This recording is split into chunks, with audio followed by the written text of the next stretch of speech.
Good morning friends. पिछले video में हम लोगों ने सर्कल के ऊपर एक दो प्रॉब्लम किए थे, तो आज उसी सेशन को ही हम लोग कंटिन्यू कर रहे हैं। तो शुरू करते हैं। First problem is a rectangle ABCD is inscribed in a circle with diameter lying along the line 3y equals to x plus 10. If A and B are the points minus 6,7 and 4,7 respectively, find the area of the rectangle and equation of the circle. मतलब यहाँ पर बोला गया है कि ABCD कोई एक rectangle है जो किसी सर्कल के अंदर सिचुएटेड है, इंस्क्राइब्ड है। अब इस सर्कल का जो डायमीटर है वो इस लाइन के बराबर है, मतलब इस लाइन की इस पॉइंट एंड इन दोनों पॉइंट को ऐड कर दे तो इस सर्कल का डायमीटर हम लोगों को मिल जाएगा। तो हम लोग जानते हैं कि इस डायमीटर के हाफ करने से हम लोगों को इस सर्कल का रेडियस मिल जाएगा, जहां पर PH, K जो पॉइंट है इसे हम लोग सेंटर पॉइंट ले लेते हैं। तो यहाँ से हम लोग बोल सकते हैं कि P जो पॉइंट है, सेंटर पॉइंट, ये मस्ट लाई करेगा इस लाइन पर 3y equals to x plus 10। अब ऐसे केस में आप लोगों को इस रेक्टेंगल का एरिया एंड इस सर्कल का जो इक्वेशन होगा उसे निकालना है। तो कैसे कर सकते हैं? P पॉइंट से पहले एक परपेंडिकुलर ले लेते हैं AB साइड के ऊपर। तो PA और PB को ज्वाइन कर दे तो यहाँ से हम लोग देख सकते हैं ये दो राइट एंगल ट्राइंगल हो गया, triangle APM and triangle PBM। इन दोनों में से PA इक्वल्स टू PB हो जाएगा क्योंकि ये दोनों तो रेडियस हो जाएगा उस सर्कल का, एंड PM जो है वो कॉमन हो जाएगा दोनों ट्राइंगल में। तो ऐसे केस में ट्राइंगल APM कॉन्ग्रुएंट हो जाएगा ट्राइंगल PBM के साथ, क्योंकि ये RHS प्रॉपर्टी को सेटिस्फाई करेगा कॉन्ग्रुएंट का। तो यहाँ से हम लोग बोल सकते हैं AM जो होगा वो BM के साथ इक्वल होगा क्योंकि corresponding part of congruent triangle. M जो पॉइंट होगा ये मिड पॉइंट हो जाएगा AB का। तो A का कोऑर्डिनेट हमें दिया गया है, B का कोऑर्डिनेट भी हमें दिया गया है, तो M का कोऑर्डिनेट हो जाएगा मिड पॉइंट। हम लोग इजीली निकाल सकते हैं, इन दोनों को ऐड करके 2 से डिवाइड कर देंगे तो -6 + 4 by 2 एंड 7 + 7 by 2, तो ये आ जाएगा -1,7। मतलब इस M पॉइंट का कोऑर्डिनेट आ जाएगा -1,7। तो ये AB जो लाइन सेगमेंट है इसका स्लोप हो जाएगा, स्लोप ऑफ AB हम लोग जानते हैं y2 - y1 by x2 - x1 हो जाता है। तो लिख ले 7 - 7 by 4 - -6, मतलब ये 0 के बराबर हो जाएगा। अब सिंस PM ये परपेंडिकुलर है AB के साथ, तो स्लोप ऑफ PM हो जाएगा -1/0 इक्वल्स टू इन्फिनिटी। क्यों? क्योंकि अगर दो लाइन एक दूसरे के साथ परपेंडिकुलर होता है तो उन दोनों लाइन का जो स्लोप है उन स्लोप का मल्टीपल अगर ले ले तो -1 के बराबर हो जाता है, ये हम लोग जानते हैं। तो PM का जो इक्वेशन होगा, equation of line PM equals to हो जाएगा y माइनस दिस पॉइंट, मतलब y - 7 इक्वल्स टू स्लोप हो जाएगा अनडिफाइंड x माइनस -1। तो अल्टीमेटली ये बन जाएगा x + 1 इक्वल्स टू 0, और यही हो जाएगा इक्वेशन ऑफ PM। तो अब यहाँ से आप लोग देख सकते हैं ये PM जो लाइन सेगमेंट है ये वाला, और ये जो लाइन दिया गया है इसे हम लोग एक नाम दे देते हैं सपोज L। तो ये दो लाइन इस पर्टिकुलर P पॉइंट में एक दूसरे को इंटरसेक्ट करता है, मतलब इस सेंटर पॉइंट में इंटरसेक्ट करता है। तो इन दोनों लाइन की अगर हम इंटरसेक्टिंग पॉइंट को निकाल सके तो वही इंटरसेक्टिंग पॉइंट हो जाएगा इस सर्कल का भी सेंटर। तो निकालने की कोशिश करते हैं। तो intersecting point of line 3y equals to x + 10 and x + 1 equals to 0, ये हो जाएगा। पहले कैलकुलेशन कर लेते हैं। x + 1 इक्वल्स टू 0, तो x इक्वल्स टू -1, इसको इस इक्वेशन में बिठा दे। 3y इक्वल्स टू -1 + 10, तो 3y इक्वल्स टू 9 और y इक्वल्स टू 3। मतलब इंटरसेक्टिंग पॉइंट का जो कोऑर्डिनेट आ जाएगा, कोऑर्डिनेट ऑफ इंटरसेक्टिंग पॉइंट था P इक्वल्स टू -1,3, तो इसका कोऑर्डिनेट आ जाएगा -1,3। अब आप लोग देख सकते हैं इस A पॉइंट का कोऑर्डिनेट भी हम लोग जानते हैं और P पॉइंट का कोऑर्डिनेट भी जानते हैं। तो डिस्टेंस फॉर्मूला से हम लोग इस AP का लेंथ इजीली निकाल सकते हैं, और यही AP हो जाएगा इस सर्कल का रेडियस। तो radius of circle AP equals to √(-6 - plus हो जाएगा 1 इसका होल स्क्वायर प्लस 7 माइनस 3 इसका होल स्क्वायर, तो ये बन जाएगा -5 इसका स्क्वायर प्लस 4 इसका स्क्वायर, तो 25 प्लस 16 रूट ओवर 41। तो इस सर्कल का जो रेडियस आएगा उस रेडियस का लेंथ है रूट ओवर 41। अब सर्कल की इस बाउंड्री से कोई एक आर्बिट्ररी पॉइंट हम लोग ले ले, इसी को ही ले सकते हैं x, y, इसी को कोई एक को ले ले, इसको ऐसे, तो इसका लेंथ भी हो जाएगा सिंस ये रेडियस है रूट ओवर 41। तो सर्कल का इक्वेशन अगर दो पॉइंट दिया गया है, एक सेंटर का और एक बाउंड्री पॉइंट का, और रेडियस अगर है तो हम लोग इजीली निकाल सकते हैं। तो ऐसे केस में सर्कल का इक्वेशन बन जाता है x माइनस h इसका whole square plus y minus k इसका whole square equals to r square, जहां पर r हो जाता है रेडियस, h एंड k हो जाता है center point, and x y हो जाता है कोई एक arbitrary point on boundary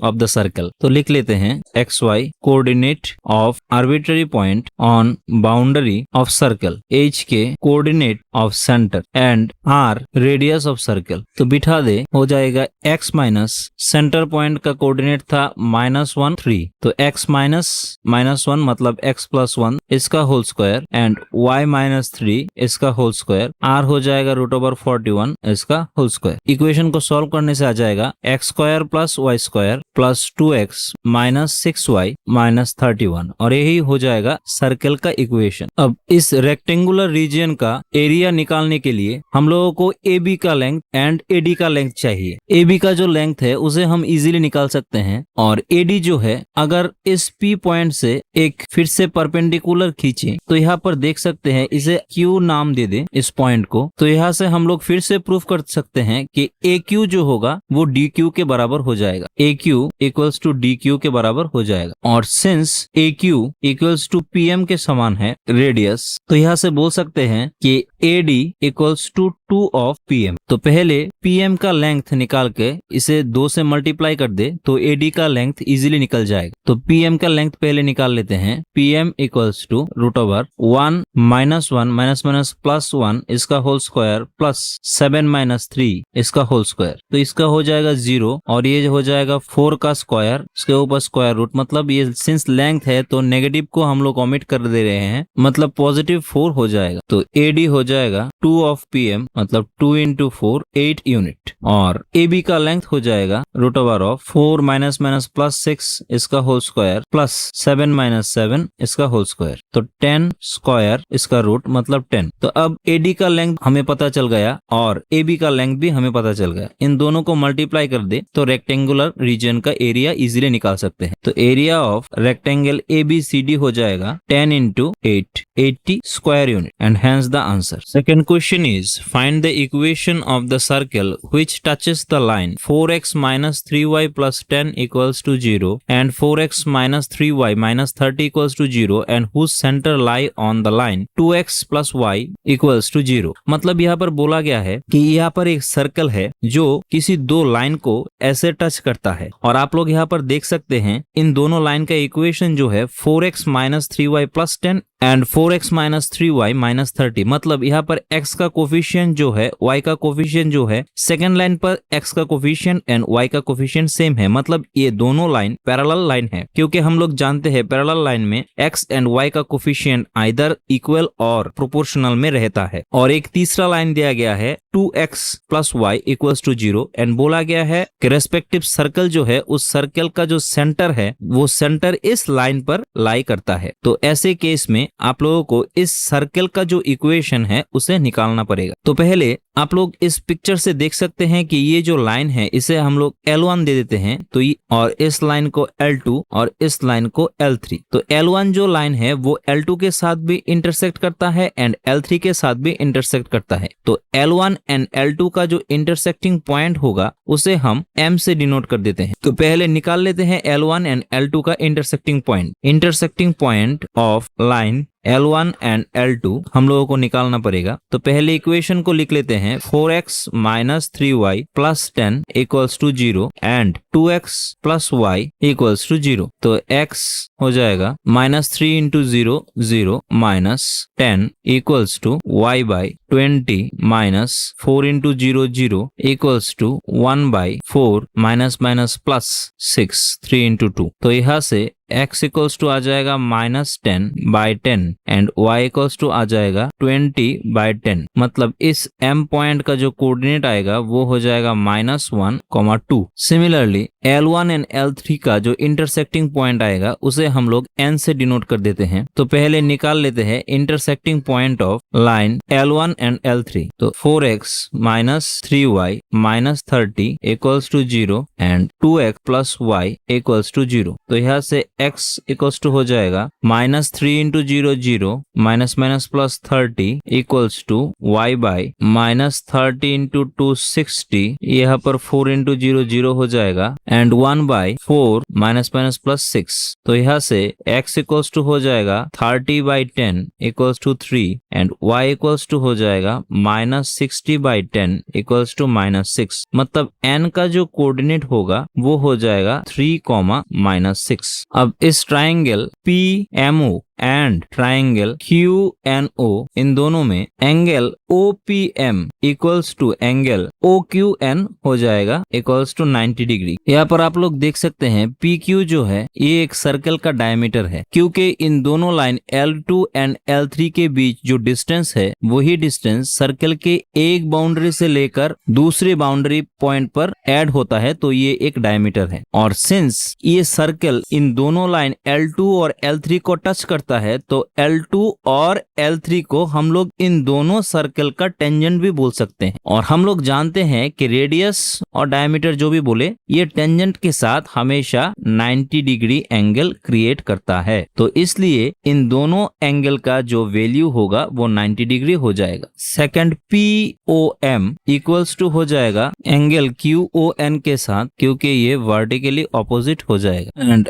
OP equals to OQ since PQ is diameter. Therefore, triangle MOMPO congruent to triangle NOQ by AAS property. तो यहाँ से हम लोग बोल सकते हैं कि MO equals to हो जाएगा NO by CPCT corresponding part of congruent triangle। तो O पॉइंट का जो कोऑर्डिनेट होगा ये इन दोनों पॉइंट के कोऑर्डिनेट के सम करके इसे अगर 2 से डिवाइड कर दे तो O का कोऑर्डिनेट आ जाएगा। तो लिख सकते हैं -1 + 3/2 एंड 2 - 6/2। तो यहाँ से आ जाएगा 1, -2। तो इस O पॉइंट का कोऑर्डिनेट आ जाएगा 1, -2। मतलब सर्कल के सेंटर का कोऑर्डिनेट हमें मिल गया। अब PQ का लेग हम लोग निकाल सकते हैं। सिंस ये दोनों लाइन पैरेलल है तो पैरेलल लाइन के बीच डिस्टेंस कैसे निकालते हैं? AX + BY + C1 equals to 0 and AX +